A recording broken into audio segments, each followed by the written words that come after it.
Moi, le lâcher de salope, je trouve ça formidable. Je trouve que salope, c'est un qualificatif très très supérieur, si tu veux, à toutes les autres gentillesses. Quoi? Salope, c'est le Graal. Salope, c'est le Graal pour vous? On va passer à un poulet. Parce que j'ai vu ça passer là. Je me suis dit, oh là là, qu'est-ce que c'est que ce truc? Une chaîne qui s'appelle La Base. Débat. Sandrine Rousseau versus Béatrice Rosen, wokisme, féminisme et politique. Ouh là là là là. Mais déjà, question, qui est Béatrice Rosen? Béatrice Rosen, actrice. Elle a joué dans Sharp's Peril, Bipolar, Backstorm, Au-delà de la voie ferrée, Esprit libre et de La tête dans les étoiles. Je ne connais rien de tout ça. Actrice chroniqueuse et influenceuse franco-américaine. Elle est connue pour ses rôles dans The Dark Knight. Ah, quand même! Elle est chroniqueuse régulière de l'émission Touche pas à mon poste. Ah, ok. Ah oui, c'est une chroniqueuse de Touche pas à mon poste. Ok. Une actrice, quoi. Elle tient le rôle d'une petite amie de Bruce Wayne Batman. L'année suivante, elle tient le rôle plus important en 2012 de Roland Emmerich. Elle apparaît dans le clip Fou d'elle de Stanislas. Les montagnes russes au théâtre aux côtés de Bernard Tapie. Concernant le pass vaccinal, elle s'interroge sur le but de cette mesure. Alors qu'une image diffusée lors d'elle d'une manifestation est largement partagée sur Twitter par les opposants aux mesures préconisées par l'Élysée concernant le pass sanitaire. Ok, elle a pas beaucoup d'historique. Pas beaucoup d'historique, cette fille. Bon bah, allez hein. Moi j'ai envie de voir ce que ça donne, ce débat-là. Voilà, donc j'espère que l'interview de Madame Sandrine Rousseau vous a plu, que vous On l'a pas écouté. avez pu apprendre peut-être un peu plus à la connaître. Mais nous a rejoint sur le plateau de La Base Béatrice Rosen. Bonjour Béatrice. Bonjour. Alors vous savez quoi, puisque ma présentation vous a pas plu, je vais vous laisser vous présenter vous-même et dire qui vous êtes. Bonjour, alors de carrière, je suis actrice, mais c'est vrai que depuis la crise sanitaire, j'ai pris la parole publiquement sur des sujets alors que je m'étais jamais engagée sur rien avant parce que je sens qu'il Oui, t'as dit que le pass sanitaire, c'était pas ouf. y a un vrai recul des libertés fondamentales dans ce pays et c'est ça mon sujet. Mon sujet, c'est pas un produit médical. Elle me fait peur. Moi, j'avoue, les bourgeoises bimbo sous plastique, sous botox, pas les meufs dont je suis le plus fan, mais je les trouve jolies. Mais oui, tête de nazi. Après, elle a un beau regard. Bon, bref, laissez-moi, mon lesbianisme me monte à la tête. Non, Moufette, pas toi. Je suis lesbienne. Alors vous avez en face de vous Sandrine Rousseau, qui est une figure éminente de la gauche française aujourd'hui.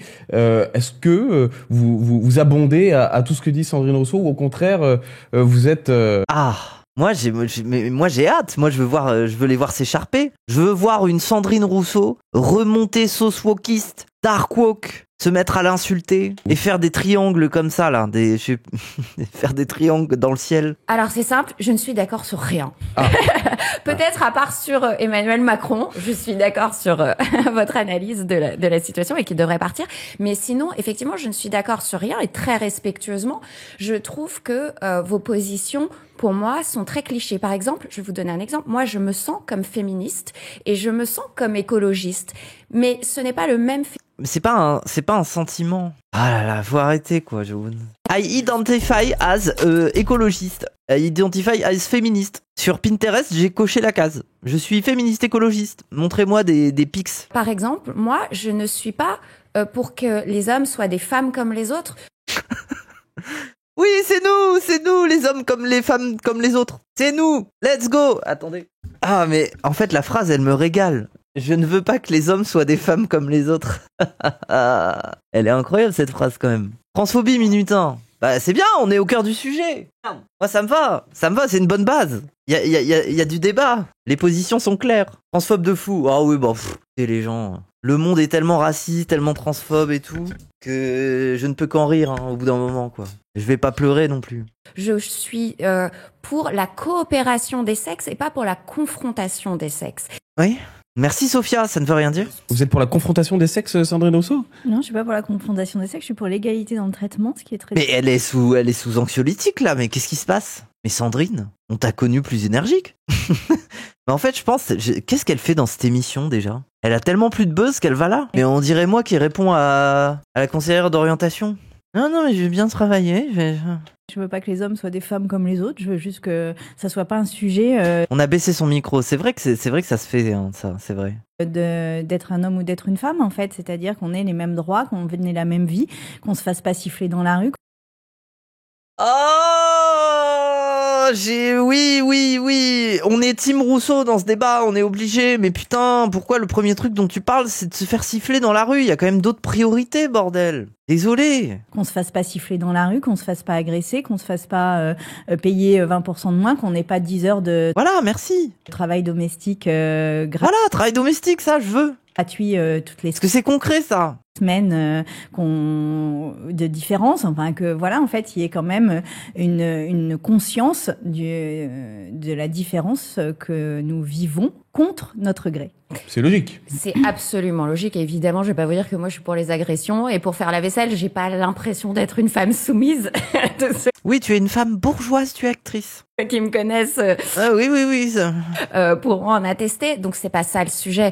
Ce que je C'est-à-dire que en fait, tu n'es pas une femme soumise qui fait la popote, que tu as peut-être une femme soumise qui fait la popote pour toi, en fait. Mais tu n'es pas son mari, simplement sa patronne, c'est la différence. Ce que je veux dire, c'est quand vous parliez tout à l'heure, et d'ailleurs, je vous ai senti un peu énervé sur le sujet du virilisme et Mais non, mais ça, c'est pas du sexisme. C'est pas du sexisme. C'est pas du sexisme qu'elle est une femme de ménage. Parce que c'est deux femmes, Slay, girl boss. Deux femmes qui s'entraident l'une l'autre en toute sororité. La bourgeoise qui fait les affaires et la femme de ménage payée au lance-pierre qui fait la bouffe. Et ça c'est vraiment, c'est le féminisme. C'est les femmes, c'est la coopération entre les femmes. Slay, girl boss, ma femme de ménage et ma meilleure amie. nous sommes complémentaires, les hommes et les femmes. Par exemple, moi j'ai un petit garçon et une petite fille, ils sont pas du tout les mêmes. Et il faut laisser... Ah, mon rêve, son fils, quand elle est sur un putain de plateau télé ou qu'elle va dans une émission comme ça, il se travestit et il danse. Travesti et il danse comme petite sœur cachée là. Ah ouais, moi c'est vraiment c'est qu'une malédiction s'abatte et que tous leurs enfants soient trans. Hein. Je dis malédiction parce que voilà, pour eux c'est une malédiction. Ce qui est très contradictoire, je trouve, dans votre discours et souvent dans les adeptes du wokisme, c'est une contradiction qui est intrinsèque, c'est-à-dire que vous êtes pour la diversité, mais pour la pensée unique et pour l'uniformisation. L'uniformisation, quoi? On porte des uniformes? C'est vrai que les gilets jaunes, c'est un peu un uniforme quand même. On veut tous baiser et faire des métis, c'est ça? On veut uniformiser, on veut faire que des métis, c'est ça qu'elle veut dire? Laissez les gens être différents, laissez les hommes et les femmes avoir... Après, moi, ça me va. Prochaine uniforme imposé par le Politburo lors du prochain mouvement social, porte-jartel, pour tous les militants. Porte-jartel, gilet jaune, ça sera la tenue. Comme ça qu'on fait une révolution. Voir leurs différences, c'est pas grave d'être différent, c'est beau d'être différent. Mais tout le monde est différent. Les femmes sont différentes. Vous êtes différentes de moi. D'ailleurs, vous êtes blonde, j'ai les cheveux blancs. Vous êtes grande, je suis petite. Enfin voilà, donc on est tous différents. Et en fait, c'est pas les hommes qui sont différents des femmes. Ou alors, ça voudrait dire que les hommes... Oui, en fait, quand tu pars de ce principe de la différence est entre les sexes, ça veut dire quoi? Ça veut dire que les femmes sont toutes les mêmes et les hommes sont tous les mêmes. Tu reviens à une forme d'essentialisme, en fait, en te contentant d'opposer cette différence. La différence, elle est partout. Différence de gabarit, différence de psychologie, différence de taille, Les hommes sont assignés à des rôles sociaux comme les femmes le sont. Et je pense par exemple à toutes les personnes gays, les hommes gays ou les femmes lesbiennes qui subissent de la discrimination parce que les unes ne seraient pas assez féminines et les autres ne seraient pas assez masculins. Moi, je combats cela parce Pourquoi elle fait non de la tête? Genre, elle nie l'homophobie. Bah, si, ça existe, désolé. que je pense que nous avons le droit d'être hommes et d'avoir une part de féminité développée. On a le droit d'être femme et d'avoir une part de masculinité développée. Et quand... Elle dit pas transitionner, hein. Elle dit accepter votre féminin intérieur. Non, après, je chipote, mais bon. La catégorisation, c'est une manière de renvoyer les gens à des places sociales déterminées, ce que je refuse en fait. Tu sens que Sandrine, elle est en autopilote sur le discours et en tâche de fond, elle regrette ses choix de vie qui l'ont amenée sur ce plateau. Bah, en même temps, qu'est-ce qu'elle fait dans ce parti de merde mourant et elle s'est laissée marcher dessus par Tondelier. Elle a plus aucun buzz parce que elle est une figure visible et du coup les autres écolos ont pas envie qu'elle le soit davantage, donc c'est pour ça qu'en ce moment elle a pas de buzz et qu'elle finit dans une émission comme ça. Tu m'étonnes que tu sois sous Xanax là. Je rappelle quand même que 96% des personnes qui violent sont des hommes. Ah ça ouais. ça c'est pas moi qui vais vous dire le contraire, mais Bah c'est oui, pas pour ça donc, qu'il faut confronter les en deux. fait, C'est pas pour ça qu'il faut opposer les deux, c'est aussi une question d'éducation, c'est une question de civilisation. Ouais. De civilisation, ouais. Mais voilà le problème. Cette meuf ne fait que se pavaner dans des petits salons bourgeois avec des coques en pâte en costume. Arrête tu ne descends pas à la rébarbesse. Tu prends des Uber. Tu ne te fais pas siffler dans la rue, tu ne la pratiques plus. C'est une question de rapport social, raison pour laquelle c'est une catégorie sociale. Ça veut pas dire que tous les hommes sont coupables de cela, et heureusement. Elle aurait pu rebondir sur le civilisation, mais bon, je pense que... D'ailleurs, parce que sinon, ce serait invivable. Parce qu'en plus, on ne choisit pas de naître homme ou de naître femme. Mais par contre, quand on est dans une catégorie sociale homme, dans laquelle on peut exercer des violences sans que ce soit condamné, eh bien, on a une responsabilité, c'est de refuser ce rapport-là aux autres. Voilà. Et de dire, je ne veux pas en mon nom, pas moi. Et en fait, ça, ce serait l'honneur de tout le monde que de dire ça. En vrai, je suis d'accord avec elle, voilà. Je porte pas dans mon cœur Rousseau, mais je suis obligé de son côté, là. Dans une de vos dernières vidéos, le titre c'est le wokisme tue. Alors, ah putain, le wokisme! Putain, on a marre du wokisme, putain. Mais vous avez quand même, vous, un vrai problème avec le wokisme. Alors déjà, est-ce que le wokisme tue? Parce que c'était le titre de cette vidéo. Alors, j'ai jamais prononcé cette phrase. Ils ont mis, vous le savez, quand les médias ont une interview, il faut leur mettre un titre, et ils ont certainement voulu faire un peu un buzz. Okay. Et je n'ai, d'ailleurs, c'est très facile, vous pouvez regarder la vidéo, et j'ai jamais dit ça comme ça. En tout cas, ce que j'ai dit, c'est que je pense que le wokisme est une forme de totalitarisme parce que c'est une fuite en avant vers la radicalité. Mais ça veut rien dire, attends. Mais attendez. Je suis obligé de redéfinir les mots, là. Elle dit n'importe quoi. Forme de totalitarisme. Alors, le wokisme, bon, c'est un abstrait, on sait pas trop ce que c'est, mais on voit à peu près ce qu'il y a dedans. Voilà, partons de ce principe. C'est toutes les luttes de gauche un peu bizarres, les minorités, voilà, on met tout dedans, le wokisme, c'est ça. Et nous sommes de toutes les luttes, on défend tout et tout le monde, voilà, c'est un peu ça, le wokisme, ce que veulent dire ces gens. C'est une forme de totalitarisme. Le totalitarisme, c'est l'idée d'un pouvoir qui est capable, notamment par ses moyens techniques, d'intervenir et de surveiller les gens à tous les niveaux de leur vie et même de leur vie privée pour pouvoir totaliser le contrôle sur les individus. Est-ce que les putains de manifestants qui vont à République ont les moyens de faire Big Brother, en fait? Est-ce que le totalitarisme, le wokisme totalitarisme a les moyens techniques et les moyens politiques d'appliquer le totalitarisme? Non. Non, ça n'a rien à voir. Et le totalitarisme, c'est une modalité de gouvernance, de pouvoir, de maintien de l'ordre. Ça n'a rien à voir avec une certaine radicalité. Tu peux avoir un système totalitaire et pas du tout un gouvernement radical. Je veux dire, un gouvernement d'extrême centre peut très bien être totalitaire. Ça n'est pas corrélé à une radicalité particulière, en fait. Alors, Madame Rousseau se revendique comme radicale. Et après, je comprends que Rousseau, elle soit sous Xanax dans un débat comme ça. Il y a toujours plus wokiste que soi. Et on est toujours le non-woke de quelqu'un qui sera plus pur. Tout ce qui est recherche de la pureté, finalement, est un fascisme. Un fascisme. Le wokisme, Sandrine Rousseau? C'est dingue. Le wokisme, c'est une manière d'interroger les rapports sociaux et de se dire que nous avons...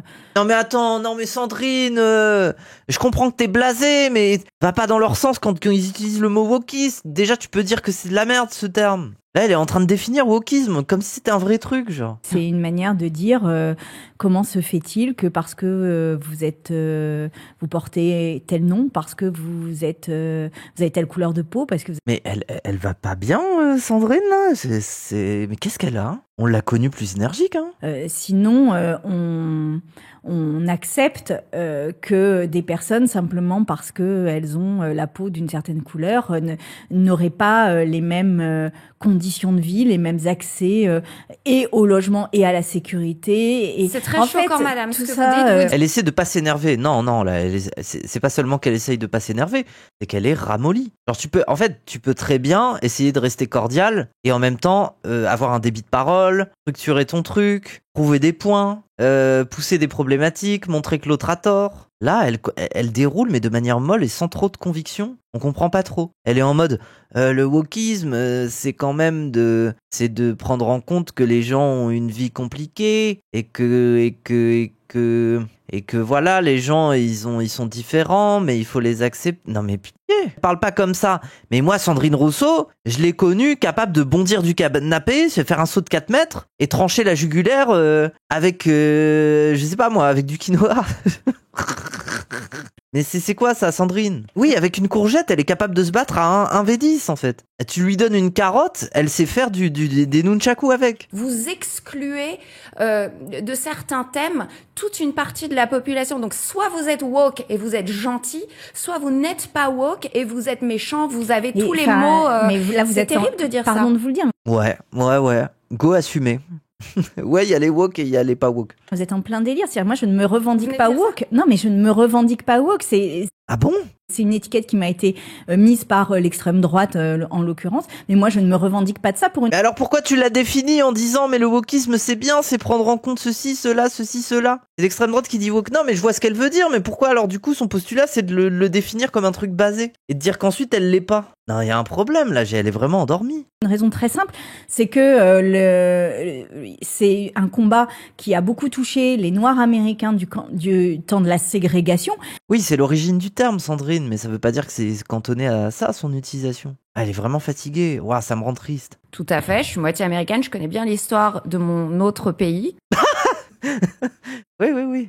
L'histoire des États-Unis, qui est totalement d'ailleurs différent de l'histoire en Et France. sur le wokisme, Et Patrice. sur le wokisme, justement, La qualité première des Américains, c'est certainement pas leur système éducatif et leur instruction. Hein. Être américain et connaître l'histoire de ton pays, justement, c'est un peu contradictoire. Généralement, c'est les autres pays qui analysent mieux l'histoire de l'Amérique qu'à l'Amérique elle-même, quoi. Parce que nous, on n'est pas pris dans des conflits d'intérêts. Voilà.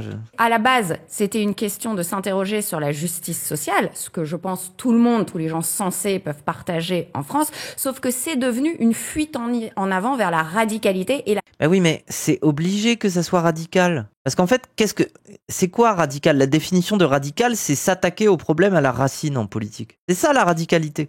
C'est-à-dire que si tu veux affronter des problèmes de justice sociale et que tu cherches à résoudre le problème à la racine, bah tu deviens radical. Ça veut dire que tu apprends à identifier la racine du problème. Là, c'est ça la radicalité. En fait, elle propose quoi? Elle propose juste qu'il y ait des manifestants un peu bébêtes qui sortent dans la rue pour dire la violence c'est mal. Et pas chercher le problème plus loin, juste avec des pancartes. La violence c'est mal, arrêtez d'être méchants. Voilà, c'est ça. Le wokisme, ça lui irait si c'était ça. Par contre, quand il y a des féministes qui font un travail d'historienne pour essayer de comprendre d'où ça vient, les structures, le patriarcat, non, ça lui va plus. C'est trop radical. Faut pas étudier le sujet, faut se plaindre, mais faut pas creuser quand même. que si vous n'adhérez pas à certaines positions et certaines lignes de pensée, vous devez être censuré, exclu du débat public. Oui, mais c'est le cas de la gauche actuellement. Hein. Si Sandrine Rousseau elle est dans cette émission de merde, c'est parce qu'on l'invite nulle part ailleurs. Hein. Je veux dire, c'est ces gens-là qui se plaignent de cancel culture. Plus personne à gauche n'est invité, quoi. Le seul endroit où on cite Zawa Prod et Wissam, c'est dans une commission d'enquête. C'est pas sur un plateau télévisé. Même les journaux de gauche ont peur de nous. Les dire, hein. Et ça, je suis contre ça. Et Ça contre agace cette Madame Rousseau. radicalisation. Ceux qui ont interdit que des cours soient dispensés, c'est le camp de Trump. Ceux qui ont fait en sorte que il y ait Mais parlons de la France. C'est faux en Oui, France. mais parlons de la en France, fait, Béatrice. mais non, mais Michel Onfray est interdit dans mais- des... Raphaël Enthoven, que vraiment je ne défends pas parce que vraiment je ne suis pas du tout en général sur ses positions, mais il est interdit de citer aussi dans certains débats universitaires. Parce qu'il est nul à chier. Faut le dire au bout d'un moment, c'est bon. Le mec a fait une émission de philo sur France Culture, il était même pas le seul à la préparer, il y avait toute une équipe. Le mec juste se pointait pour faire son émission, pour être en mode « Oh là là, Spinoza est très intéressant. Vous vous rendez compte, Spinoza manipulait des concepts intéressants. » Contexte. Où habitait Spinoza? Dans quelle période? Politiquement, comment il se positionnait? Non, on n'a rien à foutre. Spinoza avait des concepts intéressants quand même. Spinoza. Il n'est pas universitaire. Il n'est pas méthodologiste. C'est un animateur de radio. C'est pas un philosophe. Il est nul. Bien évidemment qu'à l'université, on se respecte. On va pas citer du Raphaël Enthoven, pitié en fait. Michel Onfray, ils lui ont enlevé son université populaire. Enfin, il y a beaucoup de gens. Elisabeth Badinter, il me semble, a été interdite de parler dans certaines... Oui, elle soutient le génocide. Oui, mais contexte. Par exemple, moi je me souviens pendant la manif pour tous où il y avait des maires de droite qui interdisaient que dans les médiathèques et dans les bibliothèques il y ait des livres sur pour enfants disant qu'on pouvait avoir deux papas, deux mamans et en fait voilà, c'est pas nous qui faisons la cancel culture d'aucune manière hein, Donc, vraiment est-ce que c'est un vraiment pas. problème de droite Et- Non, Moi, je trouve que c'est une impasse. Bien évidemment qu'on fait la cancel culture. Sandrine, sur les réseaux sociaux, regarde ce que se prend ce pauvre Fugu. Le pauvre, putain, il a fait une vidéo pour se défendre où il a rien dit. Et pourtant, on l'accuse. Mais putain, mais Free Fugu, quoi. Non mais bien évidemment que la cancel culture, la gauche la pratique. Mais elle a pas la vérité, c'est qu'elle a pas les mêmes moyens objectifs de l'appliquer, comme quand la droite s'y met. Quand la droite fait de la cancel culture, elle en fait, genre, ça va très vite. C'est des déportations, c'est des suppressions de postes des universitaires virés, c'est tout ça. Il a dit qu'il a frappé sa meuf 2 fois.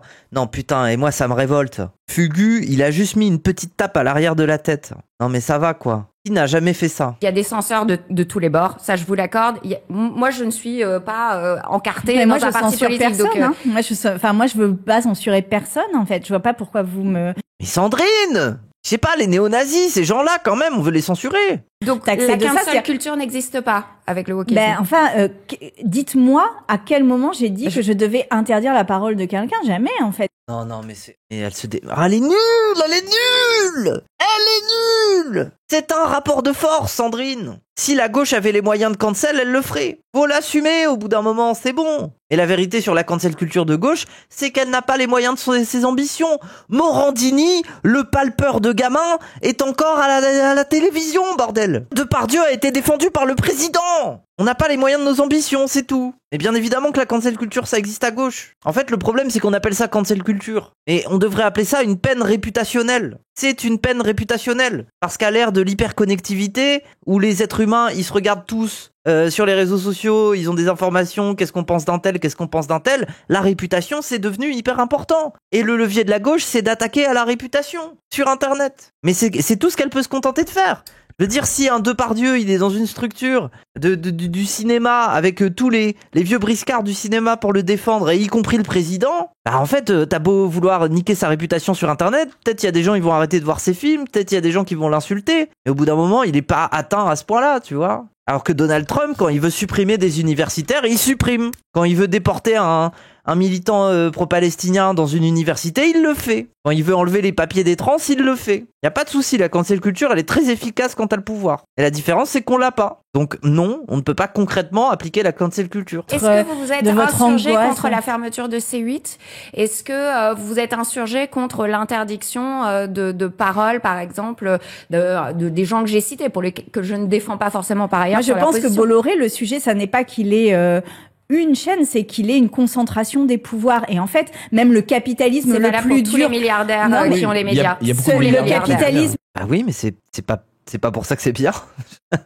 C'est tous les milliardaires. L'Arcom, c'est des woke, du coup. Mais en fait, la question attendez, je prends la question premier degré. Mais qui nomme les gens à l'Arcom? J'ai oublié. Je vous pose la question, le chat. C'est qui peut nommer les gens de l'Arcom? La réponse, elle est aussi simple. Qui les nomme? Dieu? Macron? C'est Macron. Le président, Macron, Emmanuel, c'est le président, notre roi. Voilà, vous avez votre réponse. Je pense que les médias qui sont détenus, quand ils sont détenus par des milliardaires qui ont une visée politique, et quand par ailleurs mais ils ont prennent pas l'argent des Français, c'est quoi le problème? Une quantité énorme, eh bien c'est... Mais ils prennent l'argent des Français, on leur fait des cadeaux fiscaux pour leurs entreprises de merde en fait. On donne des cadeaux fiscaux à Bolloré pour qu'il aille sous-payer des gamins qui coupent des branches. Genre. Oui, parce que encore une fois, mon parti a décidé de ne pas aller donc vous boycottez chez Bolloré parce que je boycotte. Mais boycotter. Donc vous êtes dans une logique de boycott. Mais donc boycotter, dans une Mais vous faites pareil. Mais vous faites pareil, bordel. C'est grave. L'extrême droite évite de débattre avec la gauche aussi. Genre oui. Je veux dire, attendez. C'est dangereux pour eux, les pauvres. Imaginez, ils vont débattre avec des gauchistes. Après, ça donne Thaïs Discussion versus Mélissa Amneris. C'est un traumatisme. Évidemment qu'elle va se contenter de faire des tweets pour dire « Oh, le trans, nanana ». Jamais elle va débattre, cette meuf. On les lave, on les plie en débat. Si Mélissa Amneris arrive à le faire, alors bon, le reste de la gauche, faut s'imaginer, quoi. Tu as toujours en travers de la gorge, Thaïs. Si je débattais avec Thaïs, je la plie, je la découpe, comme sur une prod de Néo-Front. Je la découpe comme ça. Sashimi. C'est bon au bout d'un moment, quoi. On est armés, ils sont nuls. Ce que vous reprochez, c'est peut-être pas vous être insurgé quand il y a eu la fermeture d'une chaîne qui était la première chaîne de la TNT, très suivie par les Français. Mais non seulement je ne m'insurgerai pas, mais je pense que c'est une question qui a été tranchée par le CSA et que mais oui, mais en fait, et le CSA a eu raison de prendre cette décision. Voilà, je le pose parce comme que je le pense. Pas. Ce serait une chaîne qui avait vos idées, vous seriez insurgé. Donc en fait, c'est partisan comme démarche. Mais Absolument pas, puisque par exemple, ça s'est fait sur... Mais pourquoi elle dément? Bien sûr que c'est partisan. Le monde est clivé, le fascisme est en train d'arriver, Sandrine, tu as le droit de dire que nous sommes partisans. Bien sûr, on est partisans, et s'il y aura le fascisme, on résistera. Qu'est-ce que tu veux que je te dise, bordel? D'autres médias, et que je n'ai pas... Enfin, le CSA est une instance de service public qui Quel autre média a été fermé qui évalue la possibilité... le média, par exemple, qui avait un canal... Enfin, faudrait que je vérifie cette affirmation, donc là, je vais C'était pas la m'avancer chaîne là-dessus, numéro 1 de la TNT. Mais peu importe. Enfin, je veux dire, peut-être ils avaient moins de succès d'audience, mais à la fin, c'est pas le succès d'audience qui crée la légitimité. Dans le capitalisme, si, hein. Que Non, mais ça pose quand même une Dans question. une démocratie, quand même. Non, dans le capitalisme, surtout. Sur le service public, par exemple, là, pour le coup, c'est l'argent des Français. C'est pas l'argent d'un milliardaire, c'est pas l'argent d'un gros privé. Et pourtant, il y a des questions qui se posent aussi autour du service. Oui, parce que le fascisme est partout. Et parce que finalement, ça reste la bourgeoisie de gauche. Et la bourgeoisie de gauche qui a décidé de fermer sa gueule et de dire que Charlie Kirk, c'est un mec bien. Et que le salut nazi, c'est pas un salut nazi, c'est un salut romain. Voilà dans quelle situation on est. En fait, ils ont décidé d'arrêter de se battre. Ils attendent platement le fascisme et ils en disent le moins possible parce qu'ils ont pas envie de sauter quand ils seront là. Voilà le problème dans lequel on est. Ce sont des lâches. La situation de la France vraiment m'attriste profondément et c'est pour ça que je prends la parole à mon tout petit niveau pour essayer d'apporter une pierre au débat, c'est tout. Et moi, où elle est comme ça quand elle est pas sûre d'elle. On lui pose une question un peu compliquée. Moi, je suis prêt à défendre la France, bien évidemment, je suis là pour ça. Je suis disponible pour le pays. Vous voyez, moi, je dis bonjour, je serre la main, Oui, je serai toujours polie et ouverte au débat avec. Mais non, mais vous dites ça. Mais il y a plein de gens. L'autre fois, chez TPMP, Eric Nolot a refusé pratiquement de me dire bonjour. Enfin, je veux dire, il y a. Moi, j'avoue, si j'allais comme ça dans un média et qu'il y avait des gens d'extrême droite, je leur serrerais la main aussi. Il y a pas de souci. Bonjour monsieur, bonjour madame, je leur serre la main, mais je ne me lave pas la main après avoir chié. C'est le principe. Et vous avez loot une petite trace de caca, on dirait. C'est la mienne. Pardon, ça me fait rire. Faut être créatif, quoi. Des Mais non, histoires pas personnelles. Du tout. Pas du tout. Pas du tout. Ce sont des questions. Moi, sur Nolo, me dit pas bonjour non plus. En fait, le problème, c'est Eric Nolot. Oui, on va vous retrouver, en fait, sur Eric Nolot. Mais non, mais on est des humains d'abord. Et à partir du moment où on se respecte et on est capable de se serrer la main, on peut avancer, ensemble vers quelque chose, je pense. Ok. Ouais, on avance, ensemble, hein. On avancera ensemble, ouais, on avancera ensemble, mais avec un fusil pointé derrière ton dos, comme ça, tu vas avancer. Pendant qu'on est en train de dévaliser le 16e arrondissement. On embarque tout, on embarque les meubles, on embarque le chien. On a le droit d'avoir des idées divergentes, on se confronte et c'est le peuple qui choisit. Donc. En fait, je suis désolé, vu que Sandrine Rousseau, elle me frustre à pas être bonne, je deviens bête, je deviens anarchlope bête. Ce qui m'attriste aussi, c'est de voir qu'aujourd'hui, beaucoup de jeunes que je rencontre n'ont pas envie de faire des enfants parce qu'ils sont terrorisés par la propagande du catastrophisme. Et la propagande du catastrophisme. Oh putain, il y a une tornade. C'est la faute des wokistes. Putain, mais qui a payé le mec qui a fait la tornade, là? Putain, il y a un incendie dans le sud, là? Putain, mais qui a payé l'incendie, bordel? Et franchement, moi, j'ai 2 enfants et c'est la chose la plus merveilleuse de ma vie. Et pourtant, j'ai réalisé mon rêve en étant actrice. J'ai fait des choses merveilleuses aussi dans ma vie. Vous faites de la propagande du catastrophisme, Madame Rousseau? J'aimerais bien que ce soit de la propagande, malheureusement. Voilà, merci Sandrine, putain. Même dans ta dépression, des fois t'as des moments d'éclair. Bien sûr, très bonne réponse. J'aimerais que ça soit de la propagande. Bah oui, mais développe. Attaque Sandrine. Imagine-toi que ton adversaire est une brique de tofu. Délicieuse, tofu fumé, tout fraîchement sorti du Biocop. Mort là, c'est du tofu. Non, mais évidemment qu'il y a un problème. La 7e limite planétaire qui a été franchie la semaine dernière, c'est l'acidification des océans. L'acidification des océans, c'est le fait que les océans n'absorbent plus le carbone, petit 1, et petit 2, c'est la mise en danger du plancton dans les océans. C'est-à-dire qu'en fait, c'est toute la chaîne alimentaire. C'est, je crois que 50% mais quand même des sujets sur la table qui sont importants. Mais évidemment, de l'humanité qui dépend de cette chaîne alimentaire. Donc, elle a dit que c'était de la propagande, n'importe quoi. C'est pas juste le carbone, il y a aussi d'autres gaz toxiques, il y a d'autres types de pollution, et on focalise sur quelque chose qui est facilement marketable. C'est ça. Mais elle est conne. Mais bien évidemment que c'est le carbone. Tu sais ce que c'est qu'une couche d'ozone, connasse? C'est pas compliqué, on nous l'apprenait au collège. Et même les pistes cyclables. Ils remplacent des routes pour voitures au bitume par des pistes cyclables au bitume. Combien Combien d'années il va falloir pour rentabiliser le CO2 qui a été émis pour faire les pistes cyclables? Ah bah oui, on va faire des pistes en tir battu. Ah ouais, mon rêve. Oh. Moi, je pense qu'il faut l'entendre. Piste cyclable de terre battue en pleine ville. Comme ça, tous les vélos taffeurs, ils arrêtent pas de tomber dans la gadoue quand ils vont au travail. Ils se cassent la gueule. Ah ouais. Moi, qu'on m'explique, vraiment avec beaucoup de rationalité, que je suis catastrophique, alors que je pense que vraiment, si vous regardiez la science, c'est dingue ce qui est en train de se préparer. Moi, Elle est shootée, c'est pas possible. Ou alors elle a toujours été comme ça et je m'en souviens pas. Hein. Mais elle est shootée. Hein. Et c'est pour ça que je me battrai contre vous aussi longtemps qu'il sera possible et qu'on Contre continuera, mais contre vous et contre votre camp et que qu'on continuera quand même à discuter. Oh, t'as une gueule à être dans un camp. Ça nous suffit. T'as la gueule de l'emploi du camp. Et qu'on continuera quand même à discuter, à échanger, à débattre et à se serrer la main sans problème.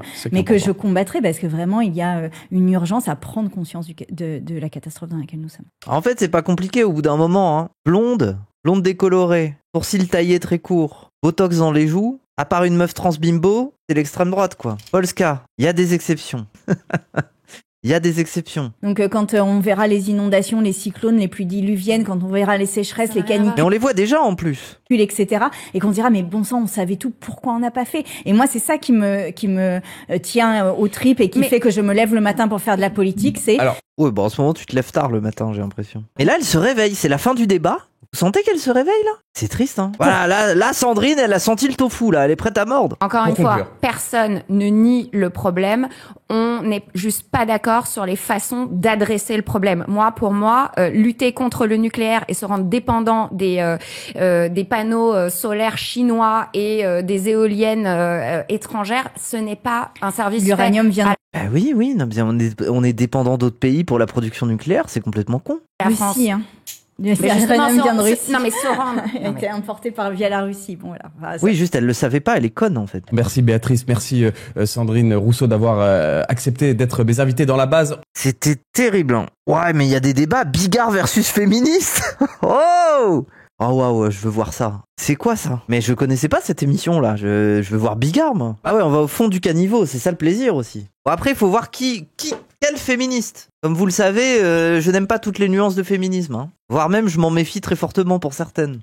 Aujourd'hui, Fatima Benomar, bonjour, vous êtes présidente de l'association Coude à Coude féministe qu'on connaît beaucoup, qu'on voit souvent sur les plateaux. Fatima Benomar, elle est née au Maroc, ancienne militante marocaine pour le droit des femmes. Elle s'installe en France en 2001 pour y poursuivre. Elle milite au sein d'Oser le féminisme, dont elle est membre du bureau responsable des questions d'égalité professionnelle. Après avoir participé à la campagne de 2012 pour Jean-Luc, elle quitte le parti de gauche et cofonde l'association Les Effrontés, avant de rejoindre le collectif féministe Nous Toutes. Pendant la campagne de 2012, elle milite aux côtés de Mélenchon en tant que chargée des questions liées aux droits des femmes. Ex-encartée au PS, je suis venue ici car le mouvement de Jean-Luc Mélenchon était le plus féministe des partis. Oui. Pour des problèmes de démocratie interne et de fonctionnement de parti, elle quitte le parti de gauche. Tiens. Cette version des faits est ensuite rectifiée par un témoignage de son blog rendant compte d'une campagne de harcèlement moral interne. En septembre 2022, le magazine Marianne rappelle ses explications fournies dans son blog. Lors de la campagne de 2012, brusquement et sans raison, celle-ci se retrouve exclue des actions militantes du parti. En 2015, alors que Fatima Benomar écrit un long mail à l'équipe de campagne pour protester, Sofia Chikirou lui répond par un message cinglant.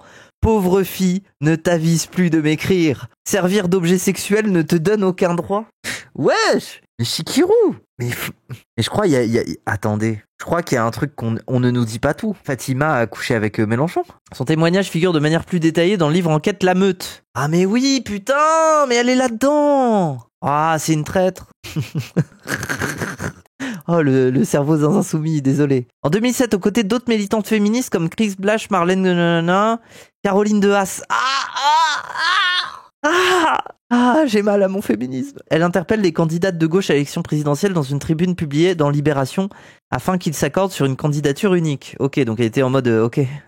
Emmanuel Macron ayant remporté l'élection, Fatima Benomar lance avec 4 autres militantes féministes la campagne Soyez au rendez-vous pour réclamer d'importants moyens affectés à la lutte contre les violences faites aux femmes. Rien obtenu. En décembre 2017, elle fait partie des 100 personnalités qui demandent à Emmanuel Macron d'augmenter le budget alloué aux violences faites contre les femmes.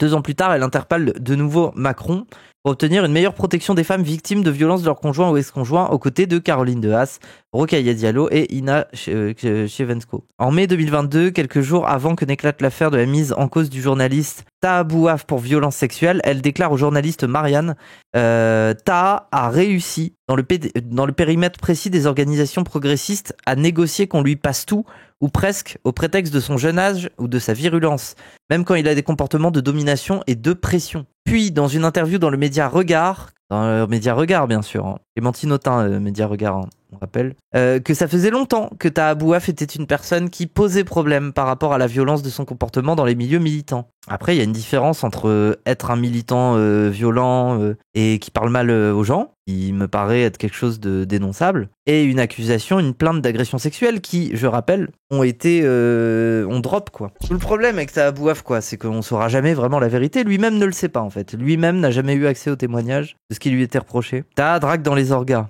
Ouais, je pense qu'il faut interdire. En juin 2022, elle participe à l'organisation d'un rassemblement avec le collectif Nous Toutes, place de Châtelet, pour réclamer la démission de Darmanin. Des Darmanin violeurs, c'était l'époque. De Damien Abad et d'Éric Dupond-Moretti, 2 ministres accusés de viol et un ministre accusé de propos banalisant les violences sexuelles. La mobilisation aura gain de cause concernant l'ancien ministre Damien Abad, qui ne figure plus au gouvernement après un remaniement, tandis que Darmanin et Dupond-Moretti sont maintenus dans leurs fonctions, cette double nomination, blablabla. Ok, elle parle aussi de mal logement et sur les questions féministes. Elle était sur l'affaire Jacqueline Sauvage. Elle défend l'accès à la PMA pour toutes les femmes, l'égalité salariale, défend le droit à l'avortement, les VSS. Elle s'adresse directement à Macron pour qu'il y ait plus de budget, harcèlement de rue. Elle est dans MeToo. Femme voilée. Elle défend régulièrement les droits des femmes voilées en France. Ok, je l'aime beaucoup mieux. Concernant l'interdiction faite aux femmes voilées d'accompagner leurs enfants dans leur sortie scolaire, elle considère que cela revient à les désocialiser et à les désespérer tant qu'elles n'eurent pas retiré leur voile.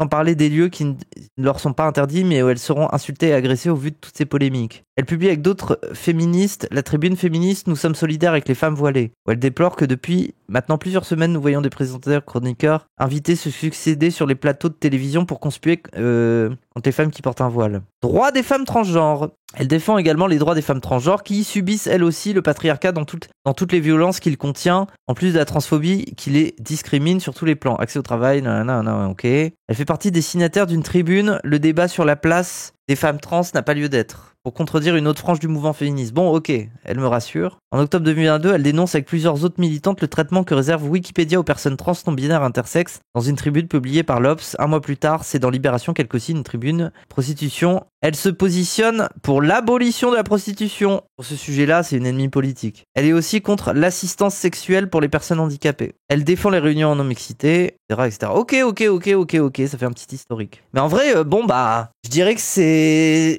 ce qui se fait de moins pire dans le féminisme mainstream. Défaut abolo. Globalement basé, et sans étonnement, pas basé sur le travail du sexe, mais ça, c'est en même temps, c'est un sujet qui est très peu déployé. Enfin, je veux dire, à part nous, qui parle de ça? Le Stras, nous, voilà. Il y a pas grand monde globalement. Oui, oser le féminisme, c'est full abolo, bien sûr. Je comprends pas pourquoi il y a autant d'abolo. Mais parce que elles, leur truc, c'est de dire, mais c'est une violence envers les femmes qu'elles doivent vendre leur corps pour survivre. Tu vois, c'est leur argumentaire.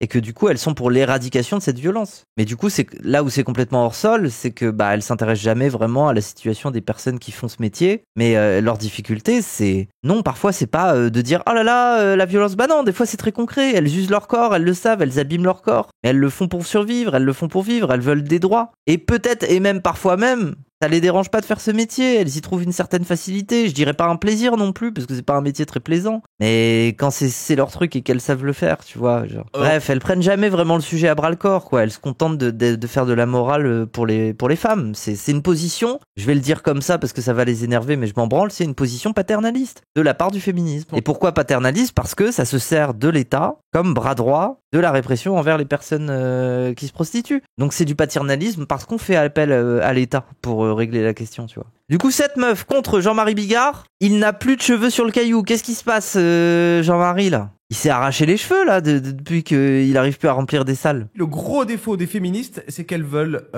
avoir tous les défauts des hommes. Selon lui, les vraies femmes le comprennent et pas les féministes. Le défaut des féministes, c'est qu'elles veulent avoir tous les défauts des hommes. Ouais. En fait, quand bien même elles auraient ces défauts, on devrait même pas se poser la question de est-ce que c'est un défaut d'homme ou de femme. Je sais pas. C'est incompréhensible. Oh, oui. Non, mais c'est Bigard, quoi. C'est en mode mais les femmes, elles voudraient attraper des trucs comme ça et faire là, là, là. Elles voudraient bander comme nous. C'est ça qu'elles veulent. Je confirme que j'arrive, ce miracle, à être à la fois une femme et une féministe. Et c'est vrai que j'ai l'impression qu'il y a souvent un rapport assez ambivalent, en fait, aux femmes par rapport à leur féminité dès qu'elles sortent un petit peu de ce qu'on attend d'elles, et notamment le fait qu'elles revendiquent. C'est-à-dire dès qu'elles commencent à parler fort, ou même qu'elles fassent rire, et même en étant vulgaires pour... Oui. Après, des féministes qui me font rire, j'en ai pas croisé beaucoup. Il y a quelque chose en elles, dans leur féminité, qui est nié, qui est condamné. Je vous donne un exemple, parce que souvent on dit justement qu'on peut plus rire de tout ou quoi. Moi, ce que je vois plutôt, c'est un deux poids deux mesures par rapport aux femmes et à ce qu'elles peuvent se permettre dans l'humour. Je vous donne juste des petits exemples récents. Là, en ce moment, il y a le Comedy Class. C'est une émission qui est animée par Eric et Ramzy. Ok. Donc, qui sont des humoristes qui ont plutôt une certaine liberté de ton. Oui. Et quand il y a un moment une femme humoriste qui a fait une blague un peu potache où elle disait qu'elle mouillait ou quoi, tout de suite Ramzy a dit « Moi, ça me gêne parce que franchement, elle aurait pu être ma fille. » J'avoue, Ramzy, non mais attendez, Eric et Ramzy, vous faites des vidéos avec Inoxtag. Ça vous fait trop rire de faire l'accent. Par contre, une meuf qui dit qu'elle mouille, ça vous dérange. Bon, les gars... Et il y a Camille Fievez, qui est une super humoriste que j'aime bien, qui a fait aussi donc cette émission. Et en fait, Eric et Ramzy lui disent « Nous, on n'aime pas trop l'humour pipi-caca » parce qu'elle a fait une blague là aussi sur sa chatte, quoi. Et un dernier petit exemple, Patrick Sébastien, qui est pas le dernier à faire rire et à être assez vulgaire et trash par ailleurs, il a dit il y a 2 ans « Ça me dérange quand 80% des humoristes femmes aujourd'hui font rire en parlant de règles, de sodomie, de bites et de couilles. Ça me choque. » Bah, il devrait être content, Bigard. Il a créé des enfants. Bigard, ce sont tes héritiers. Comment s'appelle cette nouvelle humoriste femme qui fait un carnage, qui est seule, debout Blanche Gardin. Hein Blanche Gardin. Mais il est déjà ailleurs.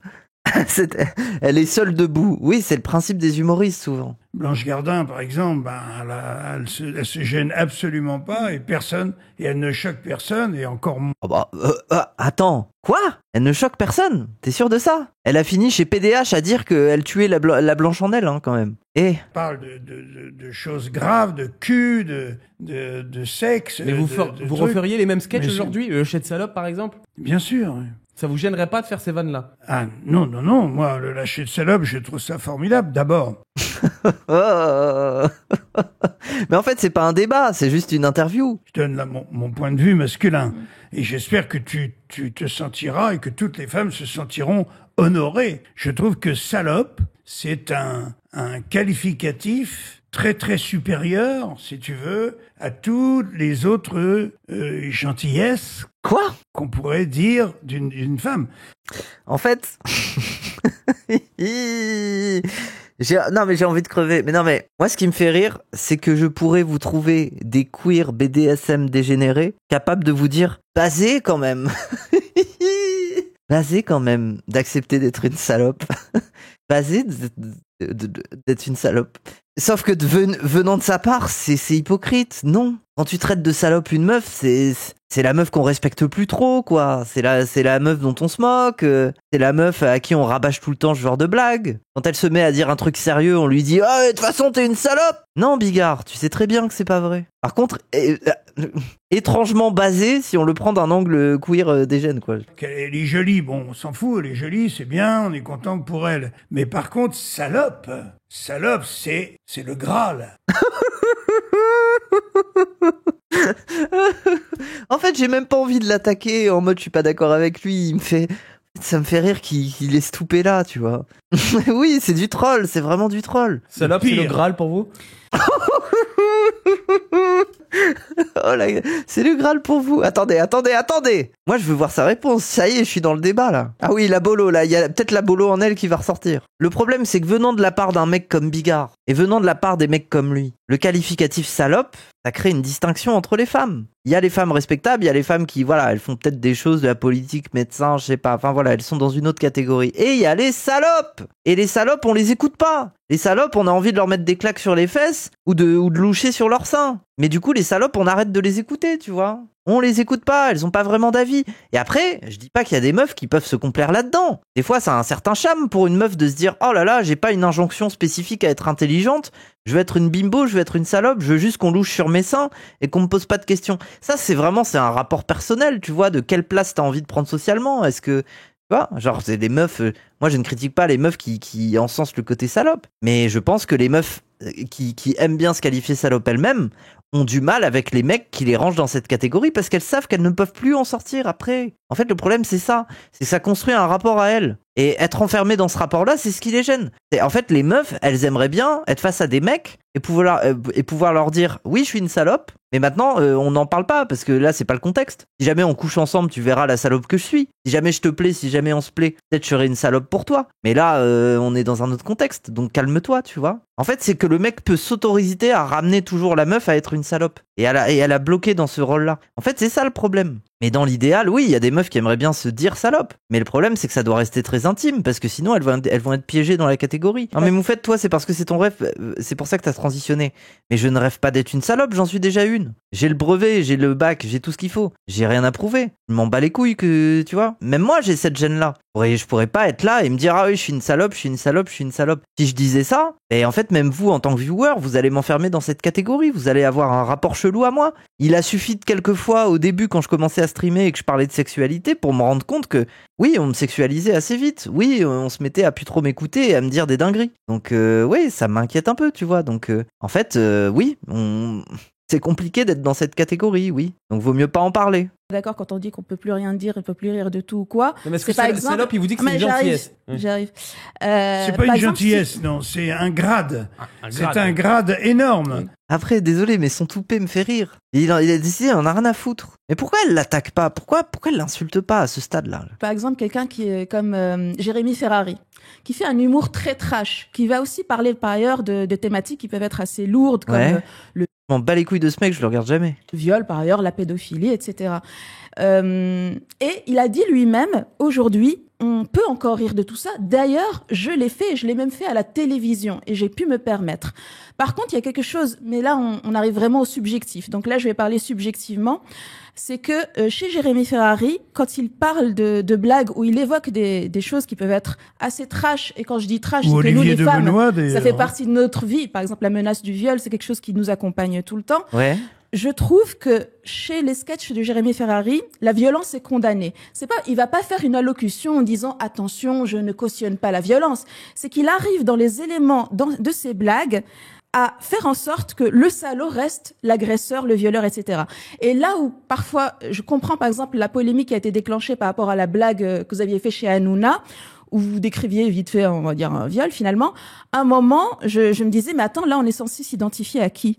Et je trouve à ce moment-là que dans la manière dont vous faites la blague, la violence n'est pas condamnée. Pour ce qui est de la question de salope, en fait, c'est typiquement... Oui, après, est-ce qu'il faut forcément condamner la violence? Non, par contre, j'entends ce qu'elle dit dans la manière de se positionner. De positionner soit en tant que sujet qui raconte une histoire, quand bien même c'est un gag et tout. Soit tu te positionnes sérieusement comme sujet, soit tu es dans un rôle, en fait, et du coup, tu caricatures, c'est une satire. Genre, typiquement, Dava. Si on prend sa critique et qu'on la met face à Dava, elle va dire, ah bah, Dava, ils sont problématiques. Dava, ils condamnent pas. Oui, mais non. Le processus, c'est que Dava, ils incarnent des rôles. Ils se mettent à une position où c'est une satire, et voire même c'est une caricature dégueulasse de certains personnages, tu vois. Dava Mansionnette, bah bien sûr, ils sont trop forts. Ils me font rire, Dava, hein. Ils sont pas premier degré, Dava. Bah non. Mais dans ce cas-là, en fait, son truc s'applique que pour les trucs premier degré, mais... Ce genre de mots où on ne peut avoir, nous, les femmes, qu'un rapport ambivalent. C'est-à-dire que salope, en vérité, 80% des fois, on me l'a dit dans ma vie, ça a été pour me détruire, pour me Voilà, mais en vrai, elle a raison, oui. dénigrer, pour me rabaisser. Ah oui, je veux dire, moi j'entends, ce petit coquin de Jean-Marie Bigard trouve que salope c'est quand même sympa quand on est en partouze, et qu'il y a des meufs, elles sont contentes qu'on leur jute dessus et elles ont le sourire. Je le crois, il y a pas de souci. Mais on parle d'une société là, on parle pas de tes partouzes, Jean-Marie.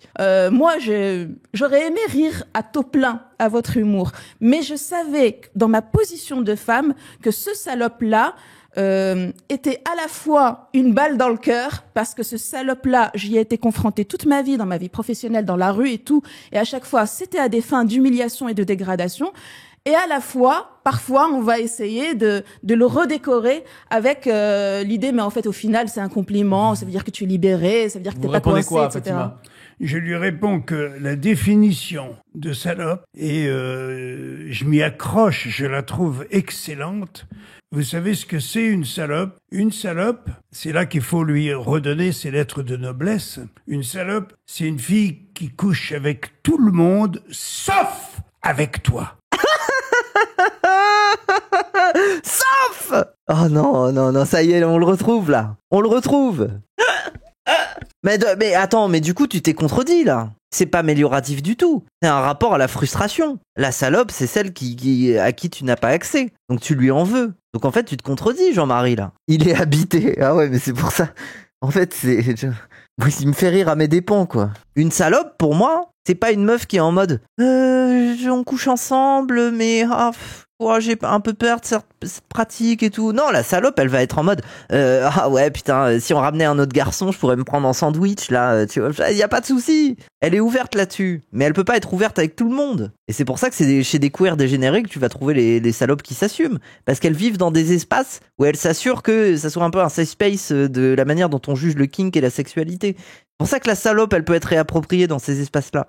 Mais au sein de l'hétérosexualité patriarcale, oui, le sens de salope, c'est surtout celle qui couche pas avec toi, c'est celle que tu détestes. C'est un rapport d'incel. Donc en fait, il se contredit. Moi, je pensais qu'il serait étrangement basé, mais en fait non. Non, il a tout à fait conscience que salope, c'est péjoratif, genre pour lui, dans son sens à lui. C'est ça, une salope. Et, tu comprends? Et tu comprends que c'est ambivalent, parce que c'est la version la plus flatteuse, Fatima, c'est-à-dire quand on... Pardonne-moi, ouais. Fatima, tu as écouté ce que j'ai dit. C'est-à-dire tout revient sur et contre l'homme. Une salope, c'est une fille qui baise avec tout le monde sauf avec toi. Ou dont t'as l'impression qu'elle baise avec tout le monde sauf avec toi. Que des fois c'est la manière dont elle s'habille, on lui dit salope. Toi t'es une fille qui couche partout alors que peut-être pas. Tu te rends compte, ça veut dire qu'en fait c'est l'homme qui décide d'utiliser un mot pour décrire une femme dont il a un désir complètement fou. Et contrarié. Mais qui va se refuser. Ça, je le sais parce que, par exemple, dans l'exercice du harcèlement de rue, souvent, les mecs, au début, ils vont te dire plein de jolis mots. Ah là là, est-ce que je peux... Ouais, à la fin, ils te disent salope. Parler avec toi, Et si même tu le repousses de la manière la plus élégante au monde, là, il te traite de salope. Oui. Alors la vérité, c'est pas vrai. C'est que si tu le repousses de la manière la plus élégante au monde, il ne comprend pas et il insiste. Et donc au final, quand il dit salope, c'est parce qu'il se prend un mur en fait. Et que globalement, la meuf, elle voit pas d'autre solution que lui mettre un mur. Oui, il continue. C'est qu'en fait, ça c'est aussi un rapport... Moi, je le dis, les mecs, là où vous êtes vraiment bizarre, c'est dans votre rapport à l'usure. C'est que au fond de vous-même, vous savez les identifier, les manières élégantes et discrètes de vous dire non. Mais vous faites exprès de faire comme si elles valaient pas. Vous faites exprès jusqu'à ce que vous vous preniez un mur, en fait. Ça veut dire que... Oui, c'est ça, lâche ça. Ben oui, c'est qu'il y a une meuf, genre, vous allez la voir et vous êtes en mode « Ah, t'es jolie, t'as pas un numéro » et elle te dit « Ah, je suis désolée, je suis prise » ou alors un truc, genre, elle va te dire « Ah bah non, désolé, aujourd'hui, là, je fais quelque chose, je suis occupée. » J'ai pas le temps pour ça. C'est des manières un peu élégantes et discrètes de te dire non. Peut-être qu'elle a effectivement le temps, mais elle l'aura pas avec toi. Elle veut juste pas te frustrer. Et le mec, il est en mode ah ouais, bah demain, on se revoit la semaine prochaine, bah hein? Non, la semaine prochaine, non, je peux pas non plus. Enfin, j'essaye de te. Ah bah, mais t'inquiète pas, tu peux te. Ben tiens, je te donne mon numéro. Tu me rappelles quand tu veux. Non, mais j'en veux pas. Mais pourquoi t'en veux pas? Tu préfères qu'on se contacte sur quoi? Sur WhatsApp? Peut-être sur Discord et tout? Non. Et après, c'est insulte. Bah oui. En fait, le problème, c'est ça. C'est qu'il y a beaucoup d'hommes, en fait, qui font escalader les manières élégantes et discrètes jusqu'à se prendre un mur. Et là, ils sont frustrés. Ah, désolé, les mecs, mais vous auriez pu vous arrêter avant. Et puis, vous mettez la meuf dans un état de panique, en fait. Que la meuf, elle essaye de se contenir en ayant des manières discrètes et élégantes de vous dire non. Parce qu'elle a pas envie de vous... En fait, elle est gentille avec vous. Elle a pas envie de vous faire du mal. Elle a pas envie de vous, mais elle a pas envie de vous blesser. Et vous allez jusqu'à un stade où pour vérifier que vous êtes pas attirant, vous avez besoin qu'elle vous blesse. Et après, ça vous blesse, et après, vous êtes violent. Ben, vous êtes con. Allez vous faire foutre, en fait. Au pire, allez vous branler, quoi. Je sais pas. La question de base, c'était les féministes... Tu parles de quelqu'un qui est agressif. Jean-Marie. C'est-à-dire qu'il dit donne-moi un 06, toi tu dis non et il te traite de salope. C'est-à-dire c'est un agresseur. C'est point final. Mais Jean-Marie, vous avez dit faites... OMG, Jean-Marie veut être basé. Si la femme elle a un statut. Et je ne pense pas d'ailleurs qu'elle ait une mission quelconque. Oui. Mais il y a un certain nombre de choses à laquelle la femme qui, dans un couple de femmes, a la place de l'homme, Attends, quoi? Quoi? Oula, let him cook. eh bien, ça me gêne énormément Pourquoi? parce que elle imite tout ce qu'il y a de plus bête et de plus ridicule et de plus con chez un homme. C'est pas vrai. Alors déjà, non, c'est pas vrai. Et quand bien même ça serait vrai pour certaines, elles le font pas dans les proportions aussi dangereuses que les pires des mecs le font, en fait, globalement. Lesbophobe, oui, là, en fait, il essentialise tellement les meufs dominantes, les meufs top dans une relation lesbienne, là. C'est faux, bien sûr. Non, mais là où je relativise, c'est que il existe des lesbiennes, butch, qui font les mecs, et qui le font de manière nulle, tu vois. C'est pas le souci, ça existe. Mais ça doit être 5%. Ça doit être un petit 5% des lesbiennes, quoi. Il y en a pas beaucoup qui font ça. Et globalement, on a du mal à les trouver parce qu'elles sont souvent chassées des milieux de gauche, parce que si elles changent pas de comportement, ça pose problème, tu vois. Genre, c'est au bout d'un moment. Elles ont pas trop leur place, quoi. Et moi, je vais pas vous dire le contraire. Que ça soit des meufs lesbiennes butch ou que ça soit des mecs trans, parce qu'il y a des mecs trans, ils transitionnent, ils ont trop l'impression, il faut être un macho pour être validé, tu vois. Ça, c'est aussi un truc qu'on peut retrouver chez des mecs trans. Mais globalement, c'est quand même une minorité aujourd'hui, genre vraiment. Mais du coup, ton cas d'exemple n'est pas concret, en fait. Et tu fais un homme de paille. Moi, je deviens bad mulch, mais oui. Mais non, mais Cassandre, c'est certainement pas l'exemple auquel je pense. Moi, je me rappelle, quand j'étais jeune, j'étais en asso trans. Je suis déjà tombé sur un mec trans. Moi, je discutais avec des meufs trans. Le mec trans vient nous voir et il est en mode vous aurez jamais des voix de meufs, vous sonnez comme des PD. Voilà. Vraiment, j'étais en mode mais fils de pute, tu es trans en fait. Genre, je sais pas, c'est ce genre de truc. C'est vraiment en mode il y a une performativité à se dire vas-y, d'un coup je suis du côté des mecs, je vais me comporter comme une merde, tu vois. Qui a dit ça? Un mec trans, mais voilà, à l'ancienne, c'est vieux. Hein. Au début de ma transition, c'était il y a 8-9 ans, genre. Et donc quand il dit ça, j'entends. Moi, je pense à certaines personnes, il y a pas de souci. Mais c'est vraiment certaines personnes, quoi. Il y en a pas beaucoup, genre. Il y en a toujours une qui est la patronne de l'autre. Voilà, c'est de la lesbophobie, là. Je suis désolé, là, à ce stade, bon. En fait, le problème, c'est que vu qu'il calque trop ça sur le modèle hétérosexuel, il n'arrive pas à considérer la dimension switch de l'homosexualité. Les vrais couples switch, c'est pas non plus si répandu que ça. C'est vrai qu'il existe toujours des dynamiques, mais est-ce qu'elles sont aussi essentialisées que chez des hétéros? Non, tu vois. C'est vrai qu'il y a toujours un peu d'une dynamique qui peut se mettre en place. Mais déjà, il y a tellement plus de switch. Désolé, Jean-Marie, est-ce qu'il y a des hétéros switch? Il n'y en a pas beaucoup, hein. Soit c'est un renversement total, soit ça en est pas un, en fait. Parce que globalement, quand un mec a envie de se faire enculer, il a envie que ça soit une meuf avec un strap, qu'il féminise, qu'il lui dit que c'est une petite pute, qu'il l'attache à une laisse. Il a envie de ça. C'est pas un échange équivalent. C'est un renversement de la table. Donc non, genre c'est... Désolé. Celle-là, elle m'exaspère. Et vous, rapidement, en tant que... Mais après, ça me fait rire. En fait, Jean-Marie Bigard, pour moi, il aime pas les butch masculins parce qu'elles rivalisent avec lui. Franchement, je pense, il serait à une soirée où il croisait une butch bien mascu qui fait des blagues de cul. Ça l'énerverait parce qu'elle aurait autant de potentiel humoristique que lui. C'est que la vérité sur les butch un peu mascu, c'est qu'elles font des blagues à la Bigard. Elles sont vraiment en mode oh, cette pute a dansé sur mes deux doigts. Je l'ai fait jouer comme une fontaine. Tu sais, vraiment, oui. Ce qui l'énerve, c'est ça. Au final, elles te ressemblent, quoi. Elles prennent ce qu'il y a de pire chez l'homme et elles te ressemblent. En tant que féministe, est-ce que vous diriez, comme d'autres féministes, que Jean-Marie Bigard est un beauf? Après, un beauf, est-ce que c'est un mot négatif? Moi, je suis pas quelqu'un... Un beauf, un lourd... moi, je reviens à ce que j'ai dit tout à l'heure. Il a beaucoup été attaqué pour ça. Ouais, est-ce que c'était injuste? Non, laisse-la répondre. Parce que, comme je disais tout à l'heure, un de mes humoristes préférés, ça reste quelqu'un comme Jérémy Ferrari. On peut pas dire qu'il fasse... Mais qu'est-ce qu'elle a avec Jérémy?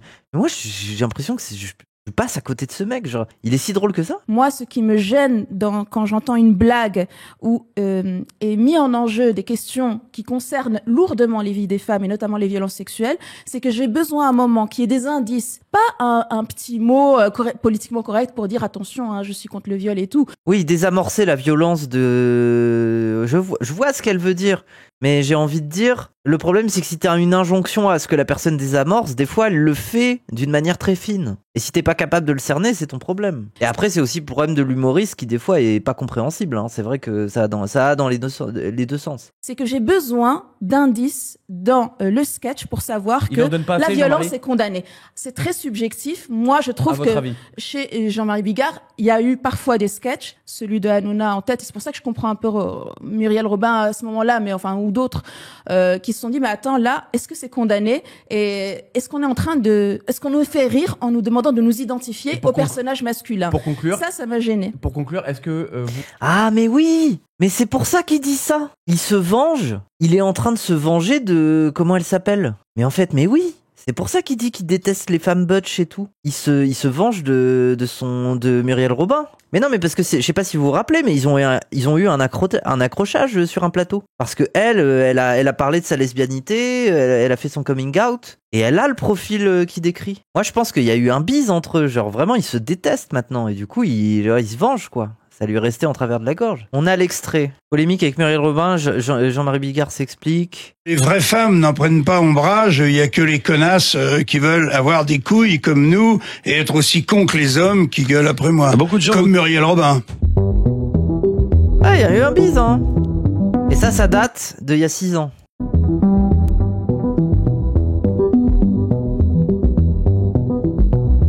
Il est juste intolérant, mais moi je comprends pas qu'il aime pas les lesbiennes. Qu'est-ce qu'il y a de plus sexy pour un homme hétéro que 2 femmes ? Et il a envie d'être la pièce rapportée du couple. C'est un fantasme pour les hétéros. Une polémique née quelques mois plus tôt. Attendez, je me rafraîchis la mémoire. Après, Huffington Post, j'en peux plus de leurs encarts. L'humoriste avait fait une blague sur le viol qui a choqué. Il la chope par le chignon, il la claque sur son bureau, il défouraille, il l'attrape par les hanches, et il l'encule à sec. Et là, il fait... C'est vraiment son seul humour. Ça me fume que ça soit son seul humour. Et voilà. Ça, c'est une déchirure. Ah ouais, waouh. La fin m'a fait trop bader pour que... Après le tollé, il s'était même ému de ne pas avoir reçu du soutien de Muriel Robin.